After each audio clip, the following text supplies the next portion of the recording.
Bom dia a todos, sejam muito bem-vindos. O meu nome é Inês Almeida e sou gestora de comunicação aqui da Câmara de Comércio e Indústria Portuguesa e estou aqui hoje, mais uma vez, como anfitriã deste webinar. Dou as boas-vindas aos nossos oradores de hoje, ao Pedro Mendes Silva e ao Luís Naveiro Encinas, e gostaria de vos informar que este webinar está a ser gravado e que a gravação será partilhada no canal do YouTube da CCIP. Vou passar então a palavra ao Pedro e desejo a todos um bom webinar. Até já. Obrigado, Inês, e muito bom dia a todos.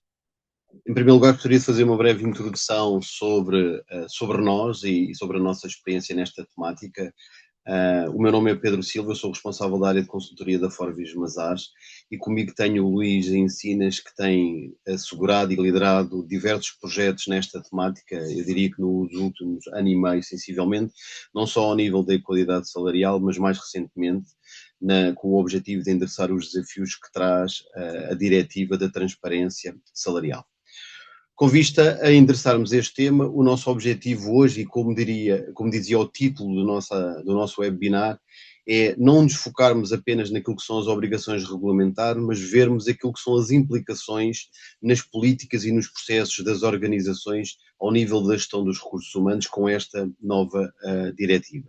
No fundo, é transpor aquilo que é o tema regulamentar para tudo o que são políticas e processos internos, e para isso organizamos este webinar em dois grandes momentos. Um primeiro momento em que vamos falar especificamente da diretiva e daquilo que são as normas específicas que a mesma obriga a que as organizações se adaptem, tentando demonstrar aquilo que é a situação atual em Portugal e a sua evolução nos últimos tempos, e depois terminando este primeiro capítulo partilhando convosco aquilo que estamos a encontrar como os desafios típicos que as empresas associam à transparência salarial, não só o contexto de partida, mas alguns dos desafios para a sua resolução. Num segundo momento, depois o Luís irá pegar e irá demonstrar, através da experiência que a Forvis Mazars tem desenvolvido nesta temática, qual é que é o caminho possível e recomendado para assegurar estas alterações. Não só aquilo que deve ser a execução imediata ou o atraso na mesma, mas também as dimensões-chave que são necessárias endereçar e a abordagem que nós recomendamos e a sua própria sequência. Ora, dito isto e passando ao primeiro capítulo, quais são as principais mudanças que são decorrentes desta diretiva, em primeiro lugar, eu gostava de sublinhar que nos últimos anos tem havido, de facto, um enfoque não só da União Europeia, mas de Portugal, naquilo que é a equidade salarial. Isto é, entenda-se equidade salarial como trabalho igual, remuneração igual. E a esse propósito, hoje em dia, nós já temos uma lei em vigor, e esse é um aspecto muito importante. Já existe a Lei 60 de 2018, que, de facto, entrega uma obrigatoriedade às organizações no sentido de garantir que todos os profissionais são remunerados de forma justa, proporcional, independentemente daquilo que é o seu género, etnia ou função. Ou seja, a máxima de função igual, remuneração igual, ela já é mandatória, tanto é mandatória que desde 2023 a ACT tem vindo a contactar um conjunto de empresas e, para a vossa referência, só no último ano foram contactadas mais de 4.000 empresas no sentido de demonstrarem até que ponto estavam ou não a ter esta equidade salarial e do qual resultaram cerca de 200 entidades multadas.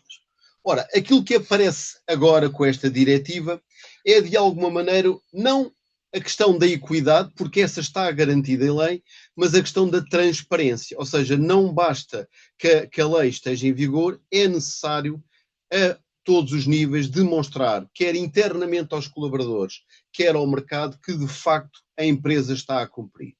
E nesse aspecto, aquilo que é muito importante referir é que esta diretiva deveria ter sido transposta por todos os Estados-membros até ao passado dia 7 de junho.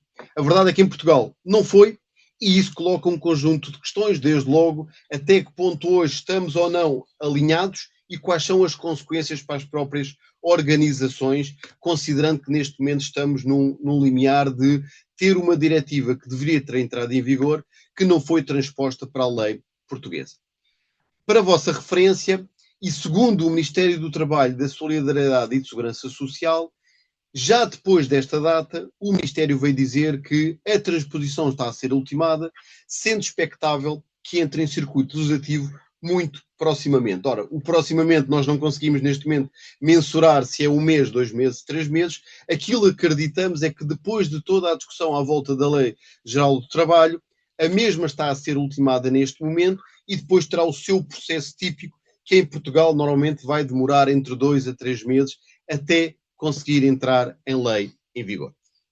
Ora, olhando especificamente para a temática da transparência, o que é que nós gostaríamos de referenciar? Ponto número 1. Esta diretiva assenta, em primeiro lugar, numa transparência interna, ou num objetivo de garantir esta transparência interna. 2 pontos fundamentais a este nível. Um primeiro, o direito à informação pelos colaboradores. Ou seja, todo e qualquer colaborador passa a ter o direito de solicitar e receber por escrito o seu nível de remuneração individual, bem como aquilo que são as bandas ou o salário médio para a função da qual faz parte ou equivalente, desagregada por género. E este passa a ser uma grande alteração, é qualquer colaborador pode pedir esta informação, não só das suas condições, enfim, eu diria que esta parte mais tradicional, mas a partir de agora poder receber informação sobre aquilo que são as condições salariais de funções similares à sua ou de colaboradores ou daquilo que são as médias para os restantes colaboradores que executam a sua função. Um segundo aspecto, ainda ao nível deste direito à informação, é que as empresas devem informar anualmente os seus colaboradores exatamente deste direito. Ou seja, não é algo que fica obscuro, as próprias organizações têm o dever de o colocar ou em local visível, intranet, sítio público onde as pessoas passam, etc., no sentido de todos os colaboradores perceberem este seu direito. Um segundo aspecto, ao nível da transparência interna, tem a ver com o sistema de remuneração e progressão de carreira. Passa a ser mandatório que também os colaboradores tenham acesso a identificar quais são os critérios que suportam esta mesma evolução. Seja evolução de carreira, seja um processo de avaliação de desempenho.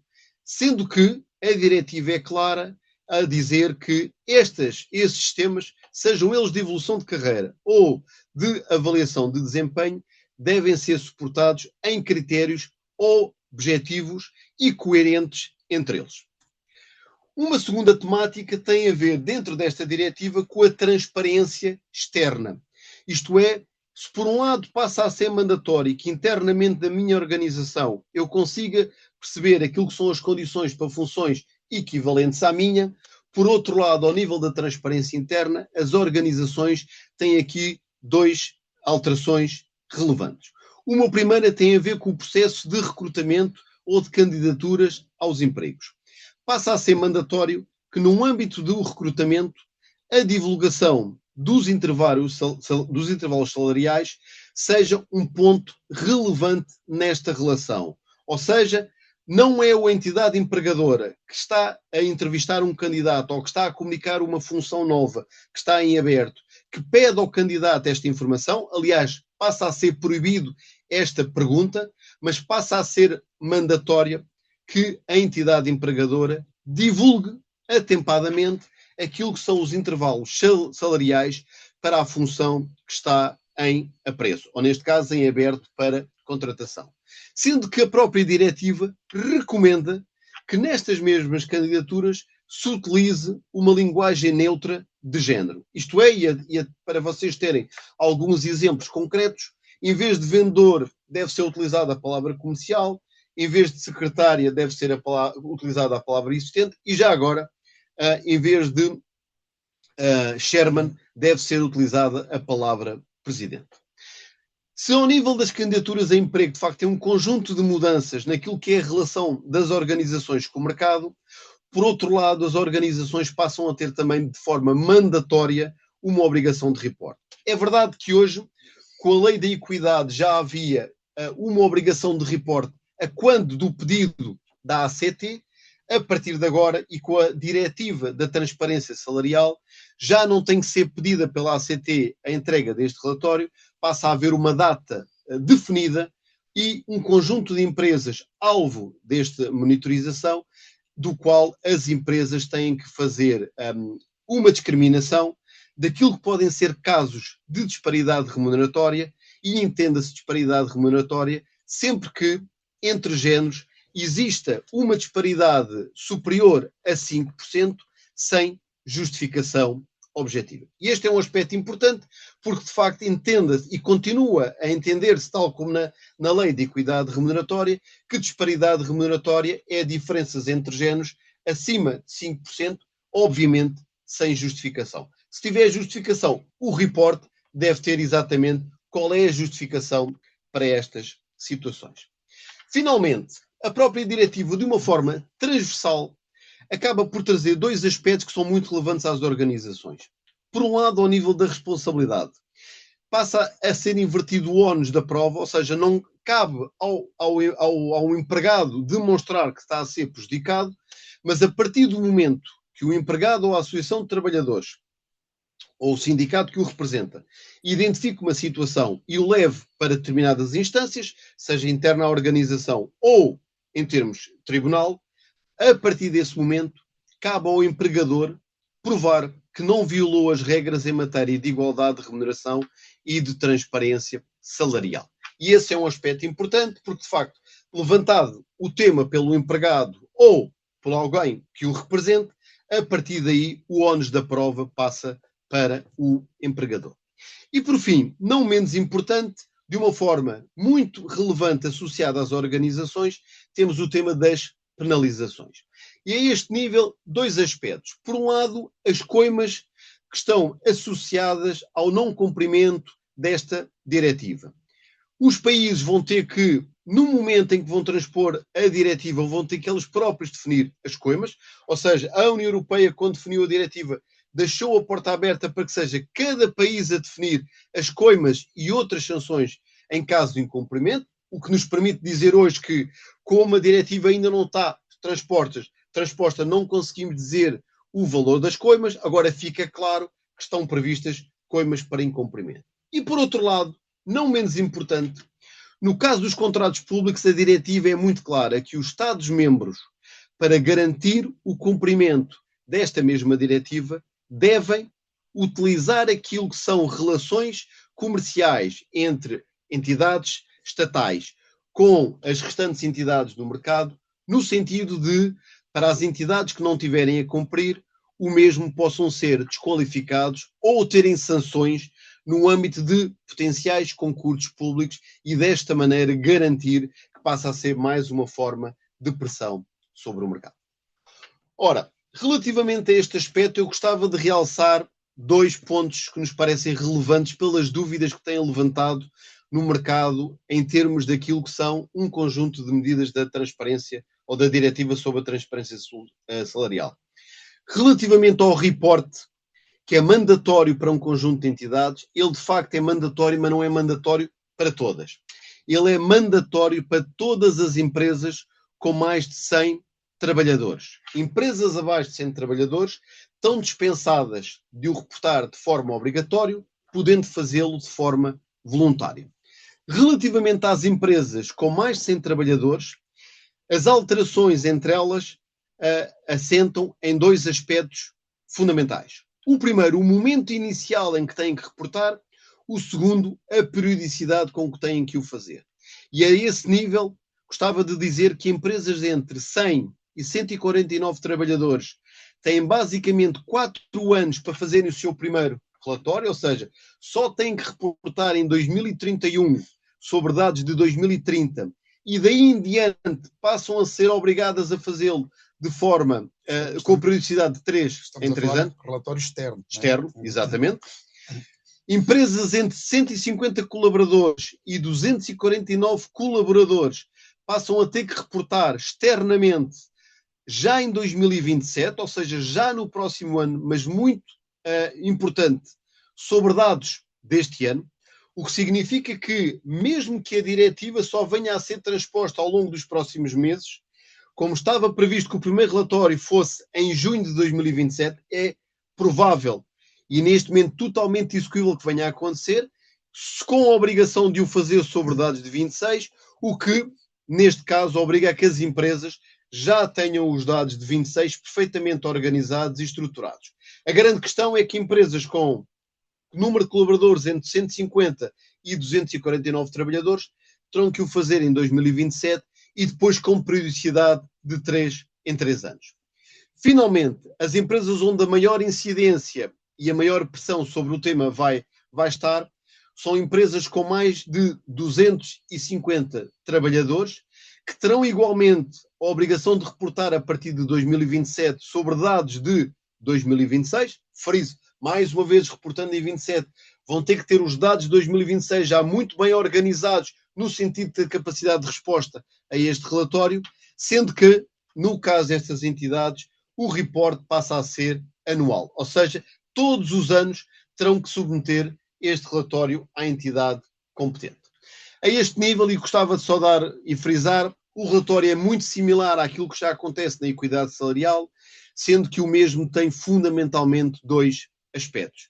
O tema da disparidade remuneratória, ou da demonstração de, eventualmente, disparidade remuneratórias entre colaboradores desagregados por vencimentos e tipo de componentes que o suportam, e aqui claramente numa lógica de demonstrar até que ponto temos géneros onde possa existir disparidade, mas uma segunda temática, não menos relevante, nomeadamente em alguns setores de atividade, aquilo que é proporção de trabalhadores entre géneros. Isto é, até que ponto existem algumas funções onde predominam determinados géneros e, neste caso, o relatório deve ter a indicação clara de existência de um conjunto de géneros que predominam e a justificação para o mesmo. E a este nível, só para referência de todos, eu dou 2 ou 3 exemplos que são comuns nós encontrarmos no mercado. Imaginem, numa empresa industrial, áreas de manutenção, tipicamente funções mais associadas a colaboradores do sexo masculino, ou, por exemplo, que já nos aconteceu em clientes que nós estamos a assegurar, empresas do setor têxtil, onde, por exemplo, ao nível das costureiras, estamos a falar tipicamente de empregos com uma proporção muito significativa do sexo feminino em detrimento do sexo masculino. Tudo normal, é o mercado a funcionar, mas este relatório tem que ter essa indicação e a justificação que tudo fizemos, quer no momento da contratação, quer no momento da seleção dos candidatos, para sermos imparciais e que no final do dia foi o próprio mercado a funcionar. Ora, outra nota relevante e que muitas vezes os nossos clientes nos questionam tem a ver o que é que se entende por remuneração. E remuneração não se refere apenas a salário. Se de alguma maneira as grelhas que nós naquele relatório que falávamos anteriormente temos que demonstrar que é o nível de comparação entre o mínimo e o máximo em cada banda ou em cada função, é muito importante perceber que a remuneração para a diretiva é muito clara que não se refere apenas a salários. Ela refere-se a vencimento ou qualquer outra contraprestação paga de forma direta ou indireta, em dinheiro ou em espécie, a um colaborador. Simplificando, quando nós estamos a falar de um colaborador que tem um salário base, estejamos nós a falar em remuneração complementar ao salário pelo trabalho oferido, horas, turnos, etc., claramente está envolvido. Segundo, tudo aquilo que é o denominado os fringe benefits, no fundo um conjunto de remuneração em espécie que possa ser associada à função, eu dou o exemplo, seguro de saúde, entre outros, deve estar contemplado nesta mesma avaliação. Porque é isso que de facto remunera uma determinada função e é com essas componentes todas que nós temos a capacidade de demonstrar se as remunerações estão a ser liquidadas ou remuneradas de uma forma, eu diria, igual, independentemente daquilo que são as pessoas que estão a oferir a mesma remuneração. E é sobre este pacote total que incide depois a tal avaliação que falávamos anteriormente dos 5%. Em resumo, e focando especificamente naquilo que hoje não existe na lei portuguesa e que a diretiva traz de novo, nós colocamos 4 aspectos fundamentais. A transparência remuneratória durante o processo de recrutamento, como nós dizíamos há pouco, passa a ser obrigado a indicar a remuneração associada à função no momento em que estamos a indicar a vaga ou o anúncio de emprego e deixa de ser permitida às empresas solicitar aos candidatos informação sobre o salário anterior. Uma mudança clara na lei. Um segundo aspecto que tem a ver com a informação que temos que dar aos colaboradores, isto é, os colaboradores passam a ter o direito de obter informação não só sobre a remuneração individual, como aquilo que é a média das remunerações para a função que executa ou funções equivalentes, incluindo desagregação por género, e é proibido cláusulas de sigilo salarial, isto é, das pessoas poderem, em determinadas sedes, poderem partilhar aquilo que são a sua remuneração. Um terceiro aspecto que referenciávamos há pouco, a comunicação periódica e obrigatória do empregador sobre as disparidades remuneratórias, com uma avaliação conjunta, sempre que existam alterações superiores ou discrepâncias superiores a 5% entre a entidade empregadora e o representante dos trabalhadores, no sentido de, e quando não houver justificação, tentarem chegar a um consenso. E, finalmente, não menos importante, é fixado um prazo pela diretiva de que todas estas alterações terão um prazo até 3 anos do exercício de direitos de igualdade de remuneração. O que significa que não é pelo facto de os colaboradores não protestarem ou não reclamarem, se me permitem, o último ano, de alguma maneira, daqui em diante, o prazo é fixado a 3 anos, com uma possibilidade de poder vir a ser invocada a desigualdade de direitos ou a desigualdade de remuneração entre pessoas da mesma função. E se de alguma maneira isto é a diretiva, importa de alguma maneira agora partilhar convosco 2 aspectos fundamentais. Cada organização terá o seu ponto de partida, mas de uma forma muito global aquilo que nós verificamos no país e de acordo com aquilo que é o barómetro do Gabinete de Estratégia e Planeamento do Ministério do Trabalho, é que nos últimos anos tem havido uma evolução bastante positiva. Se nós olharmos para os últimos anos, verificamos uma redução de mais de 5 pontos percentuais neste gap de remuneração, hoje em dia ainda desfavorável ao sexo feminino em detrimento do masculino. A verdade é que, apesar de estarmos a falar de médias e desta evolução positiva, o gap à data, ou pelo menos nos últimos dados conhecidos de 2023, ainda é muito superior aos tais 5% que há pouco identificávamos como estando claro na diretiva, que é aquilo que é considerado o máximo possível. Ora, hoje em dia, e com dados de 2023, nós estamos a falar de um gap de 12,5 pontos desfavoráveis às senhoras. E já agora, não menos importante, verifica-se, ainda de acordo com este barómetro, que são entre os quadros superiores que o gap é maior. Ou seja, entre os quadros superiores, o gap não é de 12,5 como a média, mas atinge 25,4 pontos percentuais na diferença entre aquilo que é a remuneração entre os homens e as mulheres. E, finalmente, ao nível da tipologia de empresas, aquilo que o Eurostat também demonstra relativamente a Portugal é que a diferença salarial de género é muito mais significativa naquilo que é as empresas privadas face às públicas. Obviamente isto não tem que ser uma regra para todas, mas as médias indicam que há uma tendência clara que as empresas públicas até estão abaixo daquilo que é a média global, quando as empresas privadas estão bastante acima daquilo que é a média global, e este é um ponto relevante para demonstrarmos que há bastante trabalho a fazer ao nível destas empresas, no sentido de cumprirem claramente não só a questão da transparência desta tal nova diretiva, mas eu aqui friso, estas questões da disparidade salarial já hoje estão previstas em lei e já hoje definem como os 5% como a diferença remuneratória possível de existir nas organizações.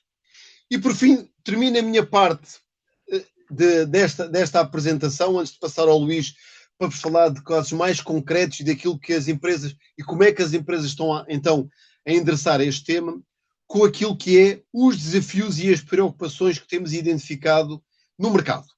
Não são dados da diretiva, não são dados da Forvis Mazars, são dados claros daquilo que recolhemos das empresas.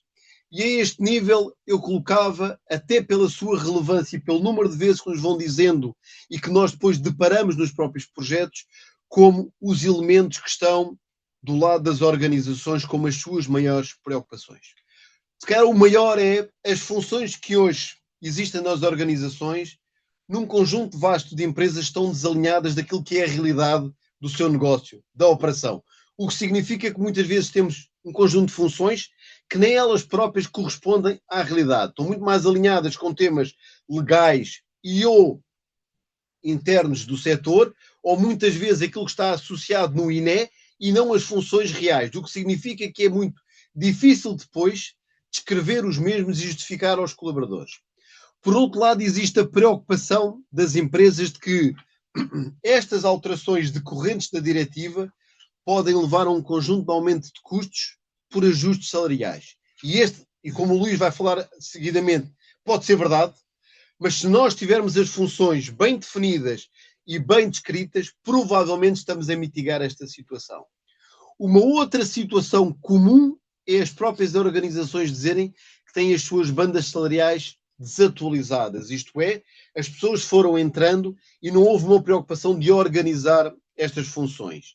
Não menos relevante que quer a progressão de carreiras, quer a avaliação de desempenho, é feita hoje sem grandes critérios objetivos. Ou seja, o critério até pode estar lá, muitas vezes é subjetivo e está na cabeça daquilo que são os decisores. E depois um conjunto de aspectos não menos importantes, desde logo a transparência interna, que obriga à comunicação formal por escrito daquilo que são as condições do colaborador e das pessoas, em média, que estão na sua função. Para algumas organizações preocupa o ruído que isso pode criar. Porquê? Porque há falta de material para justificar o que está naquele papel, pode criar, de facto, esta situação.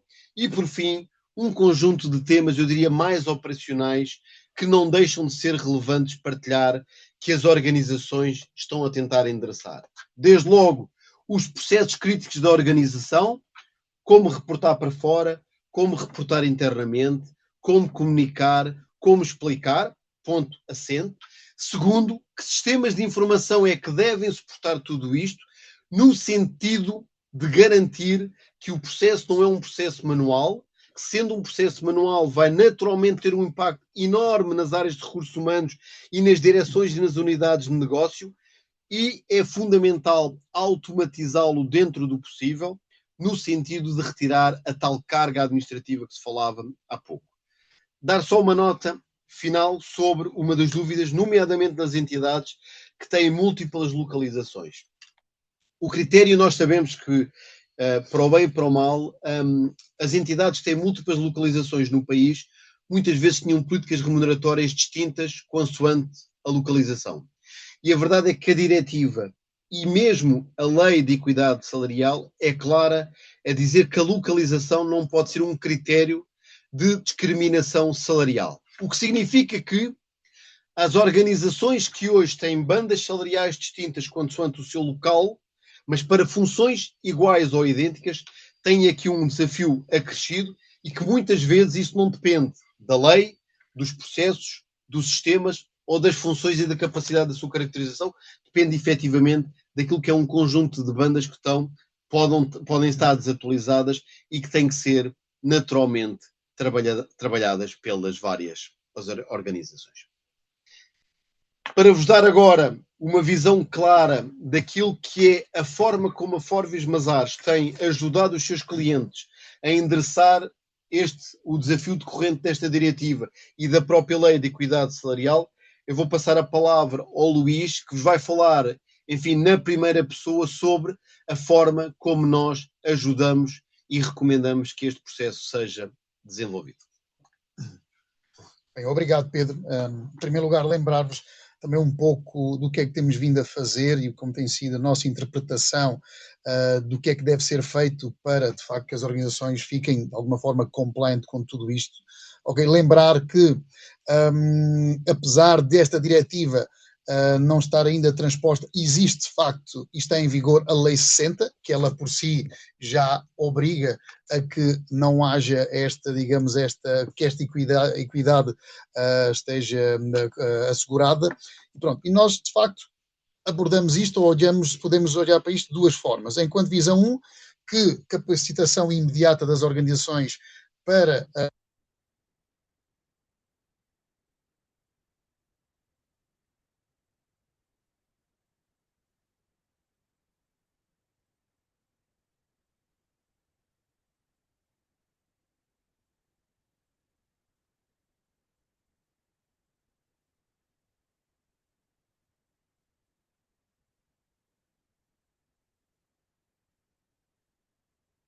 estamos claramente Desculpa, a atratividade, voltou. captação de Desculpa, marca. Luís. Sim?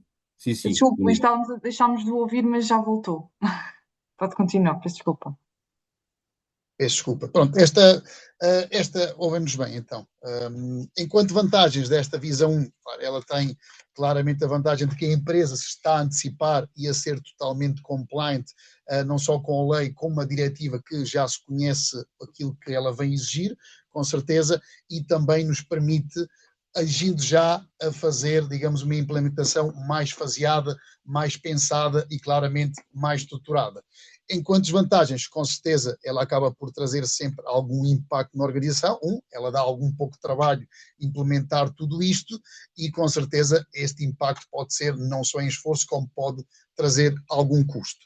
Com certeza que, enquanto a outra forma de abordarmos o tema é, neste momento, não fazer nada e esperar que a transposição desta diretiva seja, de facto, efetivada e pronto, também e usar um pouco, não ter visibilidade de tudo o que vai acontecer. O que é que estaremos, na nossa opinião, a passar? Uma ideia de que estamos apenas, enquanto organização, a defender os requisitos mínimos, mostramos alguma despreocupação pelos colaboradores, porque o argumento de ainda não vou dar esta informação aos colaboradores porque a lei ainda não foi transposta é sempre um argumento, digamos, um pouco feio e que, de alguma forma, mostramos que não estamos assim tão preocupados com a organização. Com certeza que tem algumas vantagens, que é não ter um impacto imediato, com certeza, e depois, como desvantagens, como já disse, temos também algum risco de incumprimento legal e, claramente, também alguma perda de confiança perante não só os colaboradores, como entidades externas, clientes, etc.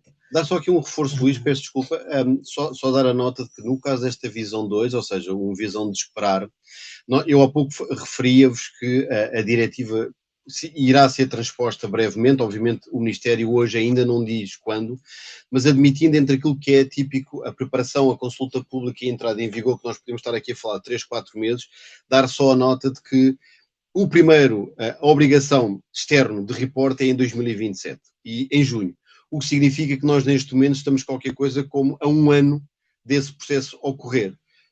Mesmo que o governo português vá dilatando esta publicação desta norma, basta que a mesma ocorra até janeiro ou fevereiro, vai ser obrigatório para as empresas que vão ter que reportar externamente, desde logo, aquilo que é uma obrigação de report em 2027, porque ela está prevista para junho, sobre dados de 26. O que significa que o próprio governo tem aqui eu diria que um espaço temporal relativamente grande para poder publicar a lei e as empresas, quando tiverem que comunicar, vão ter que comunicar sobre dados de 26, que se não tiverem organizados vai ser muito difícil de o cumprir. E isto não só para o reporte externo, que eu diria que é aquele que é logo imediato e que é mandatório, mas a partir do momento que a lei entrar em vigor, para o próprio comunicação interna aos colaboradores, porque no primeiro dia que a lei entrar em vigor, os colaboradores, quando quiserem saber aquilo que é a sua situação e a comparabilidade com outras funções, vão estar sempre a olhar para o último ano e, mais uma vez, se as empresas não tiverem os dados do ano anterior, entenda-se, de 26, perfeitamente organizados naquilo que são descritivos funcionais, justificações de avaliação de desempenho e evolução de carreiras e bandas remuneratórias, as organizações vão ter um trabalho muito significativo, manual e eu diria quase caso a caso, o que vai trazer aqui uma carga enorme. Ou seja, esta segunda visão pode ser um processo com muitas desvantagens para a organização, não só pela imagem que o Luís há pouco transmitia, também porque não estar a cumprir a lei de equidade que já está em vigor, mas também porque no momento em que ela entrar em vigor, as empresas, como vão ter que reportar dados referente ao ano anterior, já não vão ter a informação preparada e estruturada para o efeito. Pronto, então, obrigado, Pedro. Claramente ficou claro que o que nós recomendamos vivamente é que, de facto, as empresas optem por uma visão, ou seja, anteciparem-se e começar a trabalhar já no tema, porque, mais uma vez, ele é obrigatório dentro da Lei 60 e, porque, claramente, como o Pedro explicou, quando cair, de facto, a transposição da diretiva, todas as empresas vão ter de reportar perante os dados de 2026, então, trabalhá-los já, estarão claramente muito melhor preparadas para quando, de facto, a transposição for feita. Como é que nós vimos, de facto, como é que entendemos enquanto desafio e desenho de processo? Ou seja, na realidade, o que é que as empresas têm que executar internamente para ficarem e terem os seus processos estruturados? Se olharmos para um modelo global, o que é o modelo típico da gestão de recursos humanos, vamos dividir isto em 3 grandes blocos, empaca claramente um pouco do que é a estratégia, essencialmente na componente salarial, mas fundamentalmente impacta tudo o que são, digamos aqui, o desenvolvimento técnico, nomeadamente gestão de competências, gestão de funções, avaliação de desempenho, a gestão de carreiras e modelo de remuneração e incentivos. Com certeza que tudo, também a forma de organizar o que são dados, comunicação, etc., o sistema de informação também poderá ser impactado, porque as empresas têm de ter uma forma de conseguir estruturar os dados e também vão ter uma forma de reportar aos seus colaboradores como é que estão. Por favor. Ou seja, de grosso modo, se pensássemos aqueles que são os processos típicos, o que nós temos vindo a fazer é muito rever ou elaborar um modelo de competências e descrição de funções. A maioria das empresas já tem algo, mas eles não estão completos. Outras empresas ainda, de facto, nem têm o seu modelo de competências e descritivo funcional. Como ponto 2, com certeza, para conseguirmos mostrar que temos uma lógica justa e equitária, terá de haver um modelo de gestão de carreiras em que estão definidos os parâmetros e os critérios de como, de facto, as pessoas são avaliadas e como é que elas podem progredir na carreira e como estão a ser comparadas. E, com certeza, isto está ligado ao ponto 3, avaliação das bandas salariais e todo o modelo remuneratório. Com certeza, o ponto 4, mais à direita, acaba por suportar estes 3 pontos do lado esquerdo, que é, com certeza, como é que os sistemas de informação estão preparados para poder comparar e sistematizar os dados, fazer leituras e, ao mesmo tempo, também como é que se pode reportar, quer de forma externa, quer de forma interna aos colaboradores. Pedro, podes passar. Pronto. Como é que nós vimos então, depois destes processos e tudo o que é preciso fazer, enquanto passos? Ou seja, muita questão, o que é que temos que fazer, vamos fazer tudo, o que é que nós claramente recomendamos e temos vindo a fazer, aliás, com todas as empresas que trabalhamos, começamos sempre e recomendamos que a empresa faça um diagnóstico. Comece por um diagnóstico e identificar, de facto, onde é que estão, digamos, os gaps, onde é que estão as funções que não estão totalmente escritas, onde é que há diferenças remuneratórias, recolher toda a informação e terminar isto de facto com o que é que seria um diagnóstico à prática salarial ou até um pequeno relatório, pensando mesmo, se tivéssemos de reportar hoje, como é que estaríamos? Nós aconselhamos vivamente que se comece por este facto diagnóstico, começar por este momento e como se fôssemos reportar hoje para termos de facto um overview geral de em que ponto é que estamos. Passando para um ponto 2, então, faria-se, ou aconselhamos que se faça um plano de ação. Ou seja, de facto, há sempre, como em todos os processos, em todas as implementações, pontos que são mais importantes. Normalmente há 3 ou 4 descritivos funcionais ou 3 ou 4 ajustes que já resolvem provavelmente 70% ou 80% dos casos. Daí muito importante, ou nós sugerimos que se faça de facto um plano de ação e também se toque muito daquilo que nós chamamos, onde é que estão os quick wins? Exemplo, vou dar um exemplo típico, função de diretor numa empresa. Se a função estiver apenas a ser reportada como diretor, é muito provável numa empresa onde há 10 ou 15 ou 20 diretores, haja uma dispersão salarial bastante grande, um gap bastante grande. Por exemplo, se for pensarmos na descrição funcional e formos ao pormenor de descrever o que é um diretor de recursos humanos, o que é um diretor de produção, um diretor financeiro, etc., e de facto haja um plano de carreiras para cada um deles, muito provavelmente aí já não teremos gaps tão grandes. Porquê? Porque estamos de facto a ter uma descrição funcional diferente e não tão macro. Isto é um exemplo de como eventualmente se resolve algumas situações. Pronto. Havendo então este plano, passaremos, claro, então ao plano de implementação. Tipicamente nós sugerimos, e é muito o que fazemos nas organizações, começar essencialmente pela descritivo funcional, onde estão as funções, sistematizar todas as competências. Muitas das vezes as funções estão descritas, mas não as competências necessárias para cada função. Isto é de facto exigido não só pela Lei 60, como seguramente exigirá esta diretiva, para que então, havendo uma descrição funcional, a gestão de carreiras, modelo de remunerações e os sistemas de informação que suportam. Ou seja, estes 4 blocos são sempre em conjunto, mas de forma sequencial. Havendo então, digamos, a empresa implementou, passará seguramente ou inevitavelmente a um passo 4, que será operacionalizar, pô-los em prática, de facto ver se está a funcionar, partilhar e formar toda a organização, porque claramente as FIAs essencialmente e toda a comunicação tem de estar envolvida para absorver, digamos aqui um pouco, não de nova cultura, mas as alterações que forem desenhadas e estão a ser implementadas, e, pronto, e comunicar claramente internamente, não só aos colaboradores, como muitas vezes também a clientes ou até fornecedores, ligar todos os que estiverem envolvidos com a organização. E pronto, de grosso modo, esta é a forma como nós vimos esta implementação e o que temos vindo a fazer com muitas das empresas em Portugal.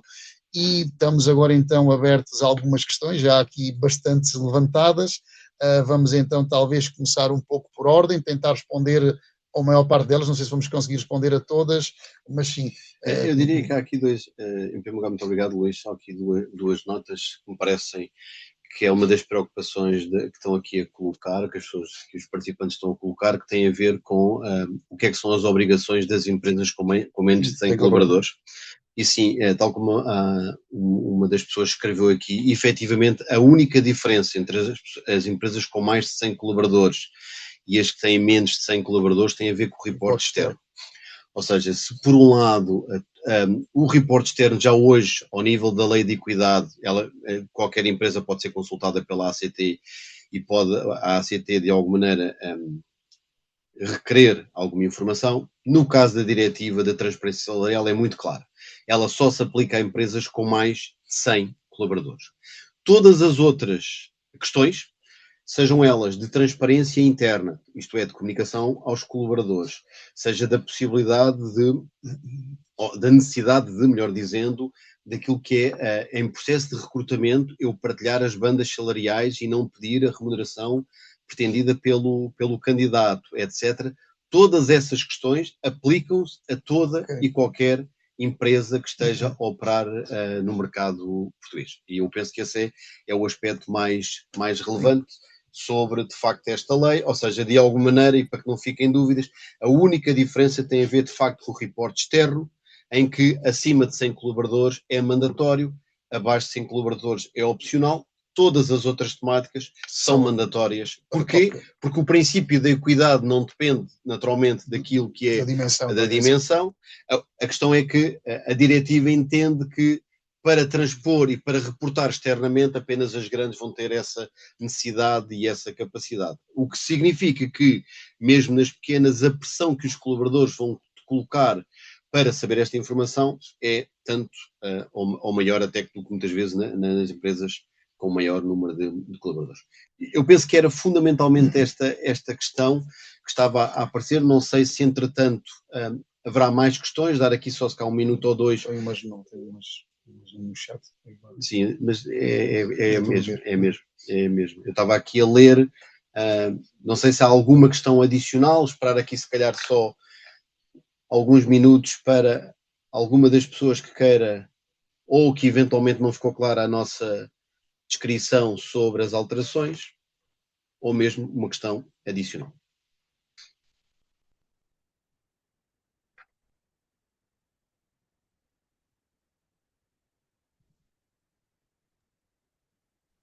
Tem aqui o chat, caso tenham questões.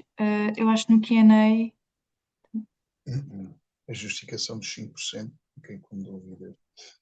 Peraí. Só ver aqui. Uma empresa de trabalho quando é no uma empresa de trabalho temporário quando é no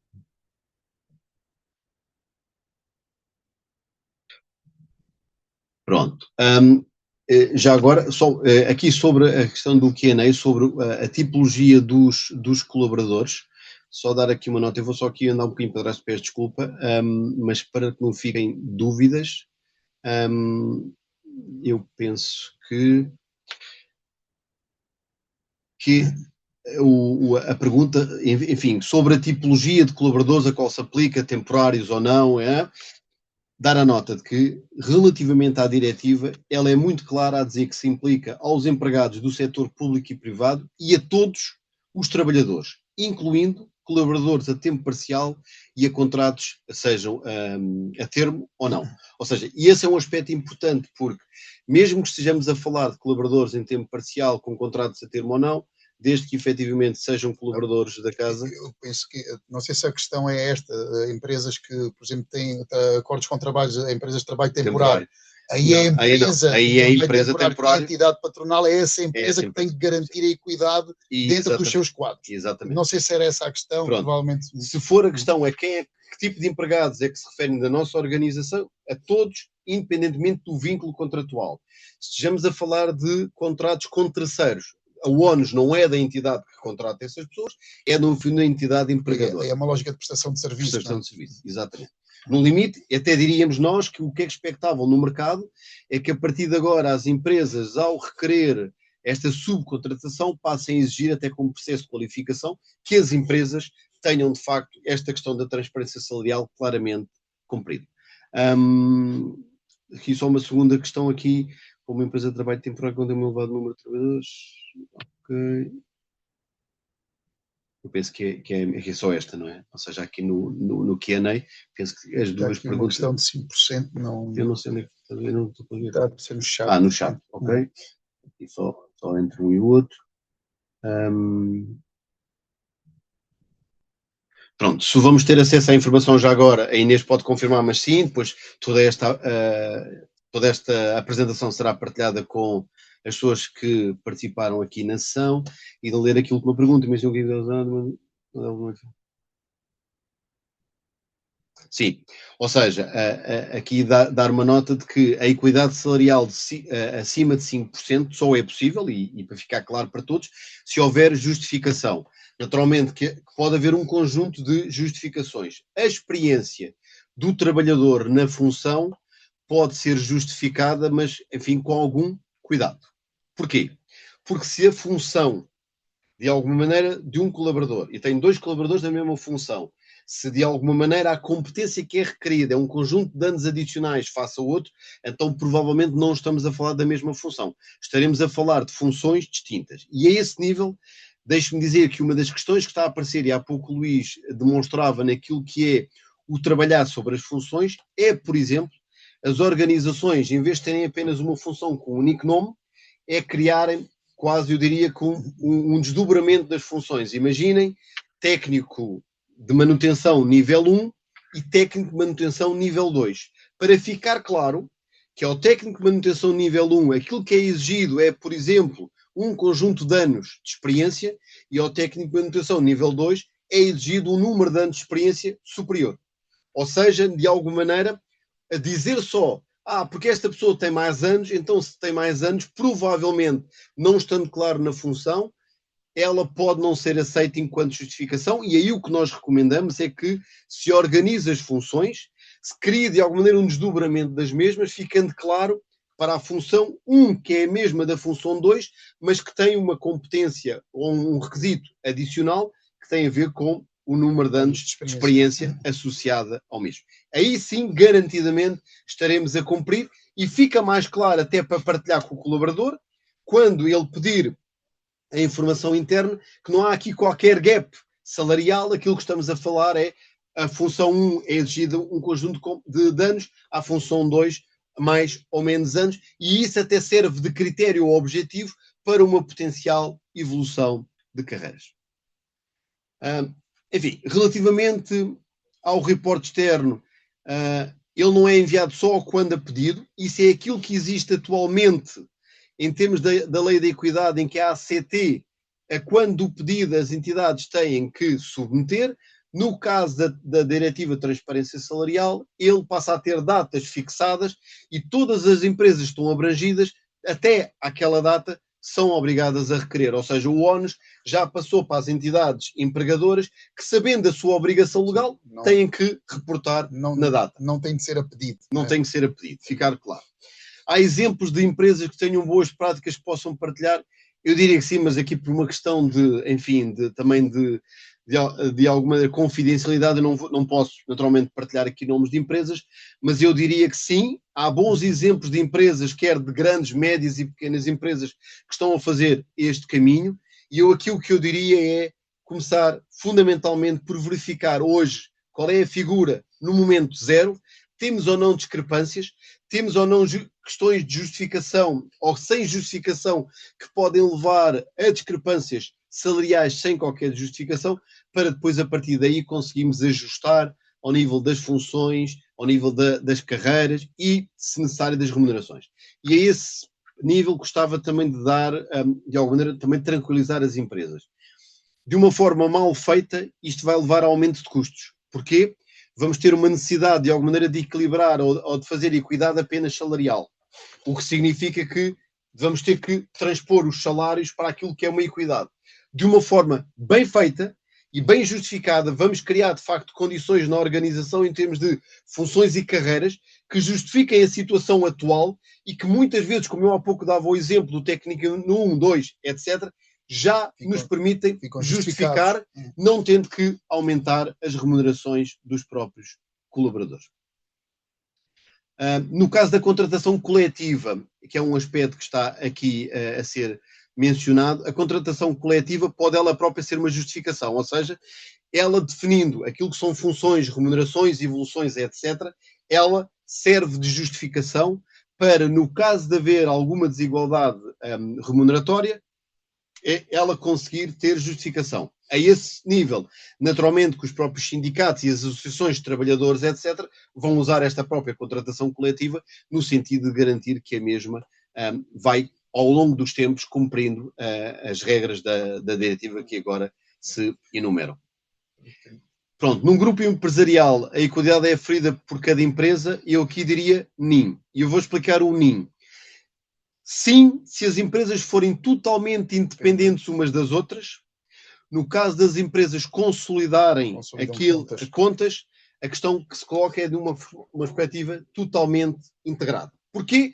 Porque se elas consolidam contas, provavelmente até estamos a falar de alguns serviços partilhados entre elas, e aí ela é vista, e é claro, na diretiva enquanto grupo, logo elas têm que ser vistas como um todo. No caso das empresas, poderem até terem o mesmo acionista, mas não consolidarem e serem de alguma maneira entidades fiscais completamente independentes e distintas, nesse caso, cada uma irá reportar por si. Eu penso que havia aqui duas questões relativamente a esse tema.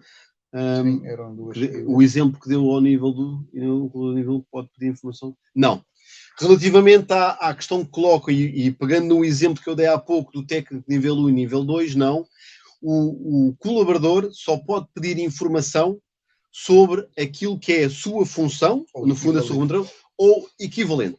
Não pode pedir informação, ou não poderá ter acesso a informação de outros níveis, ou seja, de outras funções, porque já agora, quando eu disse um técnico nível 2, por acaso tem o mesmo nome e só muda o número, mas podíamos chamar um nome completamente diferente.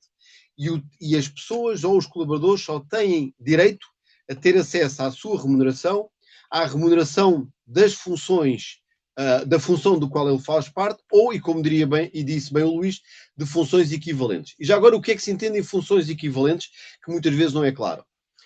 Quer para a diretiva, quer para a ACT, no âmbito da equidade salarial, o que é definido é que muitas vezes eu tenho funções que podem ser comparadas e a organização deve demonstrar se, por exemplo, eu tenho um assistente na área de recursos humanos e um assistente na área financeira, a título de exemplo, que apesar de poderem ter até nomes diferentes, um pode ser assistente de recursos humanos e outro assistente financeiro, em termos daquilo que são as exigências, os critérios, as competências requeridas sejam iguais. Mas cabe à organização demonstrar até que ponto são ao nível iguais em termos dos requisitos, daquilo que é a exigência para a função, podendo a mesma ser igual apesar de terem nomes diferentes e serem, no final do dia, funções distintas, serem equiparadas e poderem ter aquilo que são as mesmas bandas remuneratórias. No caso concreto do exemplo que eu estava a dar, e justificando o exemplo, eu estava a falar de duas funções diferentes, que no fundo é uma evolução de carreira entre o técnico nível 1 e o técnico nível 2, mas que poderiam ter até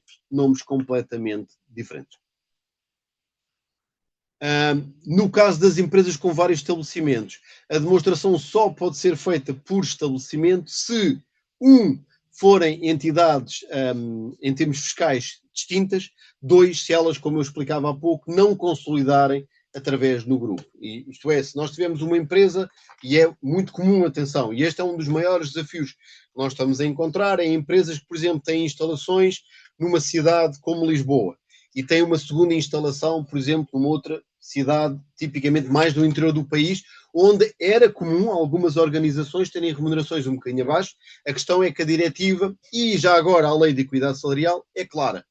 A localização da organização não é critério para justificar esta situação. Ou seja, dentro do mesmo nível, ou do mesmo NIF, funções iguais da mesma empresa não podem ter uma discrepância salarial acima de 5%. Pronto, há uma pergunta que recebemos agora, quando a fixar-se as bandas salariais temos que colocar todas e se existem ou só as que existem naquela unidade. Dar uma nota, nós não temos que fixar bandas salariais. É um aspecto importante. No passado, há uns anos atrás, de facto era mandatório. Hoje em dia não é obrigatório, nem vai ser obrigatório com esta temática. O que se diz é, a pedido de um colaborador, a entidade é obrigada a, por escrito, entregar essa informação àquele colaborador. Não é uma fixação pública dentro da organização. O que significa que, no caso concreto, a informação é dada diretamente e especificamente àquele colaborador ou a alguém que o possa representar, como há pouco falámos, associações de trabalhadores, etc., mas sempre a pedido do próprio colaborador. Isto não é uma informação que é suposto partilhar de uma forma generalizada com a organização sobre todas as funções. É pedido, é que cada colaborador deve saber da sua situação e das funções que se equiparam à sua, ou seja, ter as mesmas exigências ou que sejam comparáveis, como eu há pouco falei. E já agora dar uma nota que isso pode ser importante para os participantes, como é que isto está a ser operacionalizado. Há pouco falava-se aqui de boa prática, essa sim nós podemos partilhar o que é que tem sido uma boa prática. Há 3 formas que nós estamos a ajudar as organizações a implementar esta situação. Há organizações que querem reservar e querem garantir que os recursos humanos, ou as pessoas que estão mais ligadas aqui ao capital humano, que de alguma maneira controlam todo o processo, o que significa que o pedido é feito ou por e-mail, ou por internet, ou presencialmente junto dos recursos humanos. Os recursos humanos, de acordo com a diretiva, têm até 2 meses para responder. Enfim, parece-me um tempo bastante significativo, que pode criar aqui alguma confusão, mas é o que está previsto. Até 2 meses para responder, e depois têm que entregar de uma forma escrita esta informação. Dar a nota que entregar de forma escrita não diz como. E aí sim estamos a ver 3 modelos. Empresas que pretendem que os recursos humanos entreguem em mão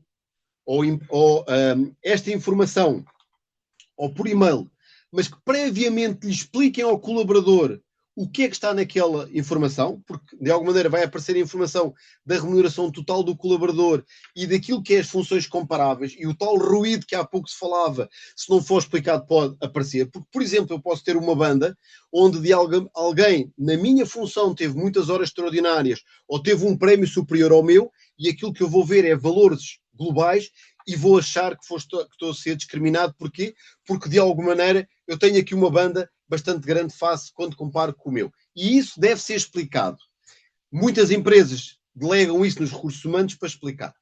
Algumas organizações, pelo facto de estarem descentralizadas e ou terem um número de colaboradores muito grande, entendem que de facto este processo não é execuível pelos recursos humanos. E aquilo que estão a fazer é as próprias FIAs que conseguem imprimir ou que recebem dos recursos humanos este tal documento para entregar aos colaboradores, ficando o ónus da explicação do lado das FIAs, seja com suporte ou não dos próprios recursos humanos, porque, como sabem, muitas vezes são os próprios recursos humanos que têm as justificações porque é que aparecem aquelas discrepâncias. E aí é os recursos humanos que, de alguma maneira, auxiliam os diretores, as chefias, nas justificações, mas são as chefias que, perante os seus colaboradores, justificam e entregam em mão, lá está, no sentido de minimizar o ruído. Por fim, temos as organizações que querem descentralizar totalmente o processo e aquilo que estão a fazer, esta mesma folhinha que eu falava há pouco, ela fica disponível na intranet e, a partir daí, qualquer colaborador pode consultar, mais uma vez, os seus dados e os dados da função ao qual eles se comparam, não havendo aí, naturalmente, qualquer justificação, mas sendo claro aquilo que está de acordo com a lei, que é apresentar os dados da remuneração do colaborador e das funções equivalentes. Inês, eu penso que já passámos o nosso tempo, ainda há aqui algumas perguntas, penso eu, não sei se... Se quiser responder, ainda podemos esperar um bocadinho, sim. Como é que o trabalhador solicita a informação e pode validar a informação? Enfim, o solicitado pode ser de vários meios, é um dos processos que há pouco o Luís falava da sua operacionalização, seja por e-mail, seja por escrito, etc. Ele tem esse direito e pode validar a informação prestada. Aí o colaborador, naturalmente, aquilo que pode acontecer é, em caso de dúvida, pode pedir, naturalmente, através das entidades que o representam, sejam sindicatos, etc., apoio no sentido de requerer à organização evidências de que aquilo é verdade. Individualmente será mais difícil, mas no final do dia o pressuposto é que as organizações estão a fixar, entre aspas, há pouco como se falava, ou estão a entregar ao colaborador esta informação, que ela é fidedigna, até porque a mesma pode depois ter que ser comunicada externamente e teremos aqui um processo, inclusive, judicial, se a informação for inválida. Quando refere mudar a descrição da função, significa mudar no recibo de salário. Não obrigatoriamente, ou seja, nós no recibo de salário, aliás, uma das boas práticas que nós recomendamos sempre às organizações é que mantenham as categorias atualmente existentes. Já agora, tipicamente, nós temos a categoria que é prevista pelo INE, a categoria que é prevista pelo próprio setor de atividade e a função que está interna à organização. Ela pode não ser exatamente aquela que aparece no recibo de salário, depende daquela que aparece. Se a que aparece no recibo de salário até é a categoria que está no INE ou que está no Acordo Coletivo de Trabalho, ela pode manter-se. Eu tenho é que ter capacidade de internamente demonstrar que abaixo daquela categoria, por exemplo, há pouco o Luís usava um exemplo que é comum a todas as organizações, que é o conceito de diretor. Eu tenho a categoria diretor. A verdade é que o diretor de recursos humanos não tem as mesmas condições do diretor operacional ou do diretor financeiro. E eu no recibo até pode estar a aparecer diretor. Quando eu justificar, eu devo ter claro que eu tenho uma função de diretor financeiro, que tem um conjunto de exigências, competências e uma banda salarial, e diretor de recursos humanos ou diretor operacional, que tem um conjunto de competências e requisitos totalmente diferentes e tem naturalmente uma banda salarial distinta. Ou seja, não é mandatório que no recibo se mude, o que é mandatório é que seja claro para toda a organização que temos esta composição, e pegando neste exemplo, diretor, depois tem 3 níveis de diretores ou 3 categorias de diretores: diretor de recursos humanos, diretor operacional, diretor financeiro, diretor comercial, etc, etc. Mais uma vez, desde que seja claro depois o que é exigido, e daí os descritivos funcionais para cada um, e fique claro que é diferente. Relativamente aos representantes sindicais, qual é a informação que as empresas são obrigadas a dar? É exatamente a mesma, sendo que aqui, que é dada a um colaborador, sendo que aqui o que acontece é que as associações ou os representantes sindicais têm o direito de defender em diversas sedes os próprios colaboradores, seja em reuniões internas e de discussões com a própria organização, quando entendem que alguma coisa não está certa, e como vocês percebem, os representantes sindicais vão ter acesso a muito mais informação que um próprio colaborador, e isso pode ser apanhado de alguma maneira, alguma discrepância, e é de facto um desafio relevante até jurídico para as próprias organizações, e isso tem que dar informação a toda a empresa. Mais uma vez, não. A questão é que eu, enquanto representante dos vários colaboradores, à medida que os diferentes funções vão recebendo a informação para a sua função, eu, enquanto entidade que tem a visão integrada dos vários colaboradores, vou juntando as peças e pode chegar, de facto, ao puzzle final. Daí o puzzle, e se me permitem a expressão, deve estar bem definido. Como é que como e onde o trabalhador pode solicitar a afirmação, eu penso que já falámos, pode haver posições que não têm posições equivalentes ou equiparáveis, podemos ter funções apenas com um colaborador, isso é perfeitamente execuível, e aí o que acontece é que o colaborador, quando pede a informação, recebe a sua e é-lhe dito na sua função, só existe uma outra posição e que de alguma maneira ele tem o mínimo e o máximo, já agora a média não existe neste caso. Sim, acontece e pode-se aplicar. Já agora até dá uma nota sobre isto, só uma nota de rodapé, que tem a ver com funções que tenham, por exemplo, 2 e apenas 2 colaboradores. Pode estar em causa aqui o princípio do RGPD. Porquê? Porque a partir do momento que eu sei na minha função que só existem 2 pessoas e que a média, eu sabendo o meu salário, sei que a média vou saber a outra função, pode a organização não disponibilizar esta função.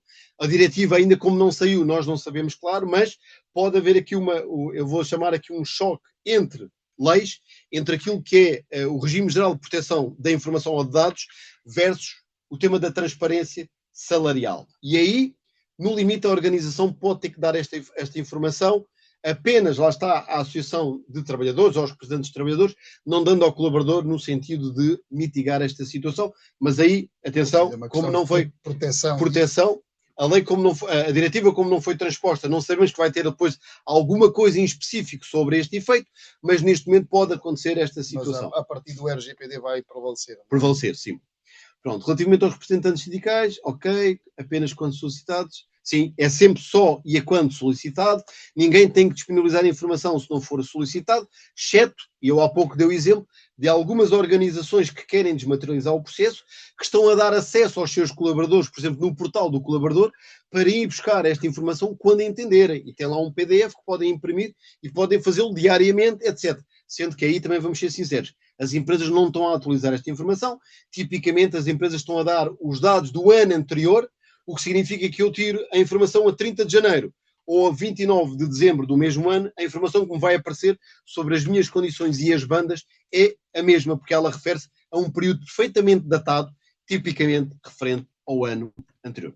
Como e onde é que o trabalhador, já falámos, poderá haver posições, sim, já falámos, também aos prémios pagos aos colaboradores, sim, ela aplica-se a toda e qualquer remuneração paga ao colaborador, seja ela recorrente ou pontual, desde que de alguma maneira ela seja como remuneração e já agora seja em dinheiro ou espécie. Tudo isso é considerado remuneração. Recomendam que a partilha na intranet seja através da política interna? Sim, obviamente, ou seja, ou da política interna, ou em muitas organizações têm portais específicos de colaboradores, onde os colaboradores acedem, por exemplo, ao seu recibo de salário, etc. E nesse caso estará lá a informação. Os reportes das empresas serão submetidos a uma entidade pública, não está definida, lá está, na diretiva, ela não é dita que cada país vai ter que nomear. Nós acreditamos que em Portugal vai ser nomeada a ACT, por razões óbvias, mas eles depois não serão públicos, naturalmente.